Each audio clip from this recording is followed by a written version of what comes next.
बिस्मिल्लाहिर्रहमानिर्रहीम अस्सलाम वालेकुम। आप मेरा यूट्यूब चैनल देख रहे हैं, welcome to my YouTube channel. आज हमने तहसीलदार जॉब्स के वाले से जो आपका रेवेन्यू लॉज का पेपर होना है 100 नंबर का, उसको आज हमने स्टार्ट करना है। आज पहला लेक्चर होगा आपका रेवेन्यू लॉज के वाले से। तो इसमें आपको पता है कि रेवेन्यू लॉज का मैंने आपको पहले भी सिलेबस बताया था कि इसमें आपके ये 5 एक्ट आने हैं। इस्लामिक हेरिटेज लॉ मीन्स के पाकिस्तान में इस्लामी विरासती निज़ाम राइज है वो आपने पढ़ना होता है। लैंड रेवेन्यू एक्ट पढ़ना होता है, पंजाब टेनेंसी एक्ट पढ़ना होता है, कॉलोनाइजेशन एक्ट पढ़ना होता है और एक्विजिशन लैंड एक्ट जो है ना 1894 वाला, ये आपने पढ़ने होते हैं। तो आज हम जो है ना इस्लामिक हेरिटेज लॉ इसको हम मुकम्मल करेंगे इंशाल्लाह। तो चलते हैं अपने वाइट बोर्ड पे। आप इंशाल्लाह अगर आप इसको अच्छे तरीके से सारा लेक्चर सुन लेंगे तो आपको इस्लाम का विरासती निज़ाम जो है ना वो आपको सारे के सारी समझ आ जाएगी। चलें जी बिस्मिल्लाह करते हैं। सबसे पहले बात यह है कि जो इस्लाम का विरासती निज़ाम है, विरासत के वाले से जो इस्लाम में कवानीन है वो सूरह निसा में बयान किए गए हैं। सूरह निसा में पूछ लेता है वो कि कौन सी सूरत में जो है ना जी ये इस्लाम के विरासत के कवानीन बयान किए गए हैं, सूरह निसा में बयान किए गए हैं। उसके बाद जो इस्लाम का विरासती निज़ाम है ये मुसलमानों के ऊपर लागू होता है, मुसलमानों के ऊपर इसका इफेक्ट होता है, गैर मुसलमानों के ऊपर इफेक्ट नहीं होता, क्योंकि पाकिस्तान में अकलीतें बिल्कुल आज़ाद हैं, इसलिए विरासत का जो निज़ाम है इस्लाम का वो मुसलमानों के ऊपर ही लागू होता है। ठीक है जी। उसके बाद ये जो विरासत है ना, विरासत सिर्फ आपका जो है ना डेड बॉडी के ऊपर होती है, मीन के जो बंदा फोत हो जाता है ना उसके ऊपर आपकी विरासत का निज़ाम जो है ना ये लागू होता है। ज़िंदा बंदे के ऊपर विरासत का निज़ाम लागू नहीं होता। ऐसा नहीं है कि जो बंदा ज़िंदा हो और उसकी विरासत सारी तकसीम कर दी जाए। जब ज़िंदा होता है बंदा तो वो आज़ाद होता है, वो कुछ भी कर सकता है, किसी को ज़्यादा दे किसी को कम दे, उसकी मर्ज़ी होती है। लेकिन जब बंदा फोत हो जाता है फिर इस्लाम के विरासती निज़ाम के मुताबिक उसकी जो भी विरासत होती है, जो भी उसने प्रॉपर्टी या जायदाद छोड़ी होती है, उसको हमने तकसीम करना होता है। अब चलते हैं जी बात में कि आपका विरासती निज़ाम जो इस्लाम का विरासती निज़ाम है इसमें आप में कौन कौन से कवानीन हैं। ठीक है जी। इसको आप इस तरीके से पढ़ेंगे कि आपके पास क्या है जी, जो बंदा फोत हुआ है, फॉर एग्जांपल जो आपके पास फोत हुआ बंदा है वो या तो मैरिड होगा या वो मैरिड होगा या वो अनमैरिड होगा। दो सूरतें हो सकती हैं ना जी। जो बंदा फोत हुआ है, मर्द है या औरत है, या तो वो मैरिड होगा या वो अनमैरिड होगा। अगर तो बंदा होता है अनमैरिड, अनमैरिड बंदा है, गैर शादीशुदा बंदा फोत हो गया है, उसकी जो विरासत है उसकी विरासत सिर्फ उसके वालदैन को जाएगी। अगर उसके जस्ट वालदैन को जाएगी, अगर वालदैन भी नहीं है तो वालदैन की औलाद को चली जाएगी, लेकिन उसकी विरासत सारी की सारी जानी किसको होती है, वालदैन को जानी होती है।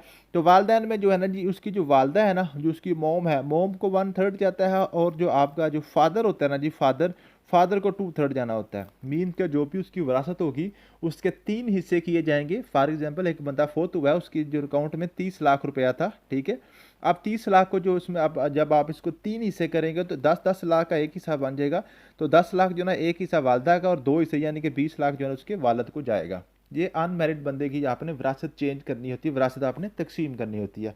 अब बात करते हैं जी मैरिड की। ठीक है, मैरिड। और ये जो सारी चीज़ें हैं ना मैंने नोट्सों में लिखी हुई हैं, बड़ी मैंने बड़ी डिटेल के साथ सारी चीज़ें लिखी हुई हैं, सारे को सभी को मैंने कैटेगराइज करके लिखा हुआ है, आपको परेशान होने की ज़रूरत नहीं है।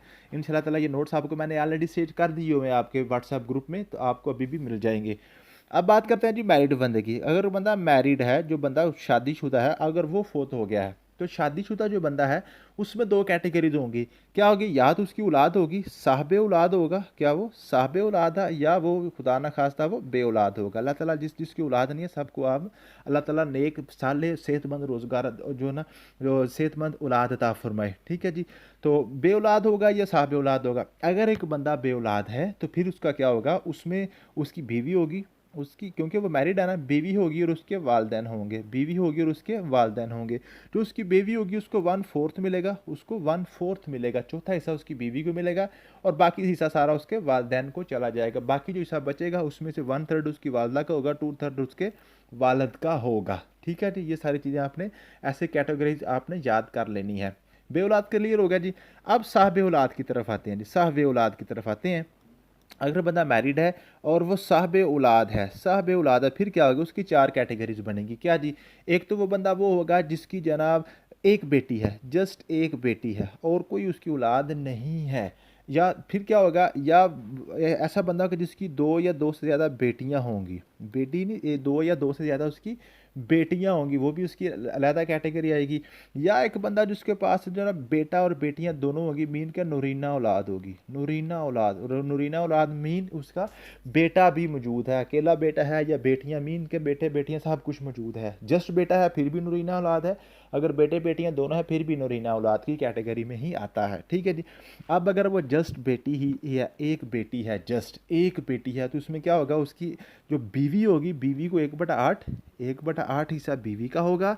और जो बेटी होगी, जो उसकी बेटी होगी, बेटी होगी, ठीक है जी, बेटी को बनेगा 1/3, 1/3 उसकी बेटी को मिलेगा, 1/3 उसकी बेटी को मिलेगा। ठीक है जी।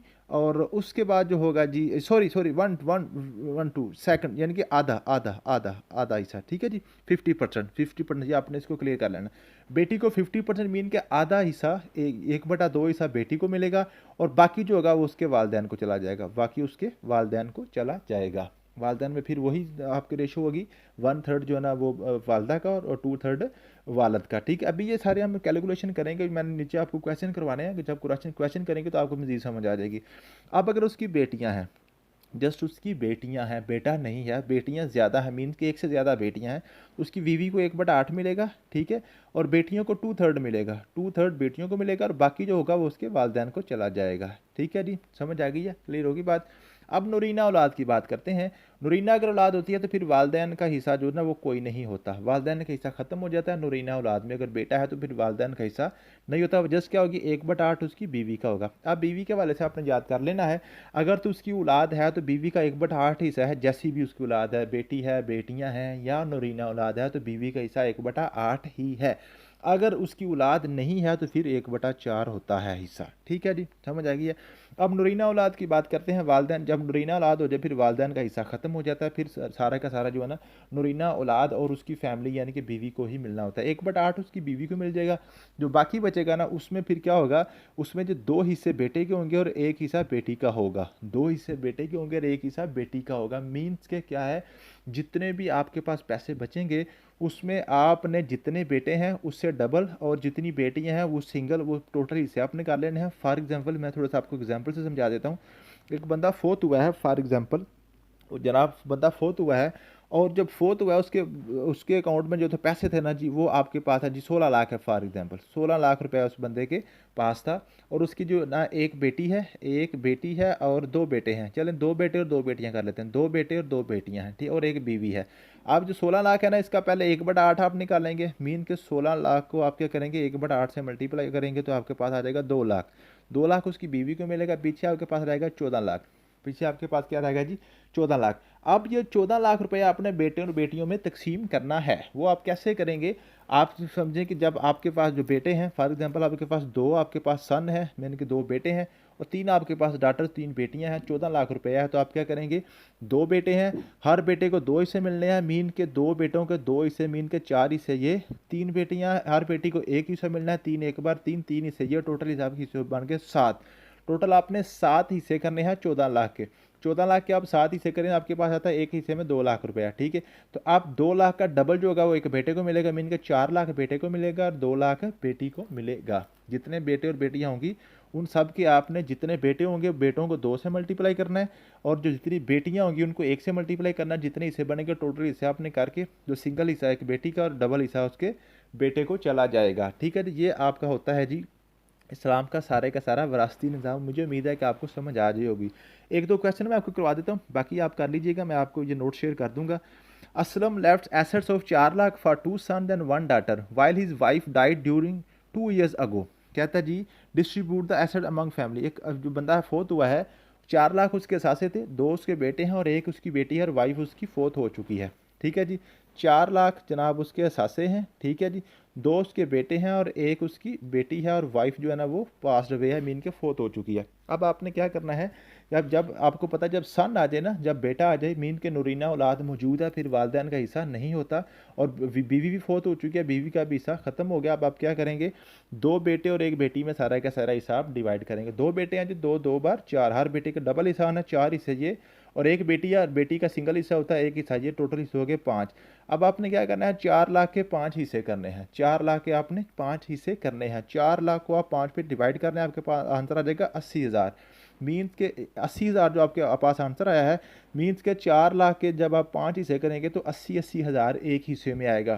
तो एक हिस्सा जो ना सिंगल हिस्सा बेटी का 80,000 और बेटे को डबल करना है तो 80,000 का डबल करेंगे 1,60,000 बेटे को आ जाएगा। मीन के जितना बेटी को आना है उससे डबल उसके बेटे को आना है। ठीक है जी, समझ आ गई है। नेक्स्ट बात करते हैं, नेक्स्ट कौन सा क्वेश्चन है। नेक्स्ट क्वेश्चन है जी आपके पास ये जी, Farhan left 5 lakh assets for 1 son and 1 daughter and 1 wife. एक बेटा है और एक बेटी है और एक बीवी है, तो 5 लाख रुपया जी। ठीक है, इसको आपने डिवाइड करना है तो टोटल आपके पास है जी 5 लाख। ठीक है जी, और एक आपके पास सन है और एक के पास डॉटर है और एक आपके पास वाइफ है। ठीक है जी, समझ आ गई है। अब सन क्या जी, सन के 2 हिस्से आपने निकालने हैं, वाइफ का आपने डॉटर का एक हिस्सा निकालना है। टोटल आप किसे बनेंगे 3। अब लेकिन पहले हमने वाइफ का निकालना है क्योंकि वाइफ मौजूद है। वाइफ का आपको पता है 1/8 होता है औलाद की मौजूदगी में। तो 5 लाख का पहले 1/8 निकाल लें। 5 लाख का आप पहले 1/8 निकाल लें। मीन के 5 लाख को आपने क्या करना है, 8 पे डिवाइड कर लेना है। पहले आप इसको क्या करेंगे, 8 पे डिवाइड कर लेंगे, 8वां हिसाब आप उसका निकाल देंगे। तो आपको करेंगे 8 4 बार 48, ऊपर से उतरेगा 2 0 उतरेगा, तो आपके पास क्या आ गया जी, आपके पास फिर आ गया जी 8 6 बार 48 था, 8 6 बार। ठीक है जी, और उसके बाद आपके पास 0 आ गया, 8 8 2 बार 16। ठीक है जी, फिर 4 8 5 बार 40। मीन के जो 62,500 रुपये आप जो ना वाइफ का निकल जाएगा, 62,500 रुपये वाइफ का निकल जाएगा। जो बाकी बचेगा उसको आपने क्या करना है, उसके 3 हिस्से आपने करने हैं। तो उसके आपने क्या करने हैं, 3 हिस्से करने हैं। उस जो आंसर आएगा उसका सिंगल आंसर डॉटर को चला जाएगा, डबल आंसर उसका जो ना उसके सन को चला जाएगा। मीन के उसको डबल करके आप बेटे को भेज देंगे। ये सारा लेक्चर मैंने आपको वीडियो लेक्चर में भी कल करवाया था। आपका जो ऑफलाइन लेक्चर था, वीडियो लेक्चर में आपको मैंने वो ऑनलाइन क्लास में भी करवा दिया था। अगर आपको किसी किस्म की कन्फ्यूजन हो तो आप दोबारा मुझे पूछ सकते हैं। ये सारे के सारे क्वेश्चन लिखे हुए हैं नीचे, इन सारे क्वेश्चन को आप करेंगे इंशाल्लाह ताला आपका सारा कवर हो जाएगा। थैंक यू सो मच, मिलते हैं नेक्स्ट वीडियो में। अल्लाह हाफिज़।